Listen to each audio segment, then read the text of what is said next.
అలవైకుంఠపురంలో చిత్రం industry hit గా నిలవటంతో ఆ చిత్రంలో బుట్టబొమ్మ బుట్టబొమ్మ పాటకు నర్తించిన పూజా హెగ్డేకి ఆ పేరే నిక్ నేమ్ గా మారిపోయింది. ఈ బ్యూటీ నటించిన ఆచార్య చిత్రం ఫ్లాప్ అయింది.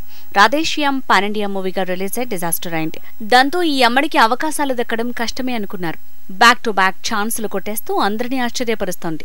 పూరి విజయ్ దేవరకొండ కాంబోలో తెరకెక్కుతున్న పాన్ ఇండియా మూవీ జనగణమనలో హీరోయిన్ గా ఎంపికైంది. మహేష్ బాబు నటిస్తోన్న 28వ చిత్రంలోనూ ఈ బ్యూటీయే కథానాయిక. పవన్ కళ్యాణ్ సరసన భవదీయుడు భగత్ సింగ్ లో నటించే ఛాన్స్ ని కూడా కొట్టేసింది. ఇక బాలీవుడ్ లో కబీ ఈద్ కబీ దివాళీ చిత్రంలో నటిస్తోంది. సిర్కస్ చిత్రంలోనూ రొమాన్స్ చేయనుంది పూజా హెగ్డే. రీసెంట్ గా పూజా గురించి ఒక కొత్త వార్త నెట్టింట్లో హల్చల్ చేస్తోంది. యువి క్రియేషన్స్ నిర్మించే నెక్స్ట్ మూవీలో పూజా హెగ్డే హీరోయిన్ గా ఫైనల్ అయిందనే టాక్ వినిపిస్తోంది. యువి క్రియేషన్స్ నిర్మించిన రాధేశ్యామ్ షూటింగ్ లో పూజా ఇబ్బందులకు గురిచేసిందనే విమర్శలు వెలువడ్డాయి. రాధేశ్యామ్ ప్రమోషన్స్ లో కూడా ఈ బ్యూటీ చురుగ్గా పాల్గొనలేదనే ఆరోపణలున్నాయి. ఈ నేపథ్యంలో పూజా హెగ్డే ఎలా సెలెక్ట్ అయిందనే ఆసక్తి నెలకొంది.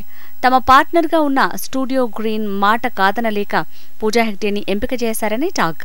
ఈ చిత్రంలో హీరోగా నటిస్తున్న తమిళ స్టార్ హీరో సూర్య సూచించడంతో కాదనలేక పూజా హెగ్డేని సెలెక్ట్ చేశారని తెలుస్తోంది.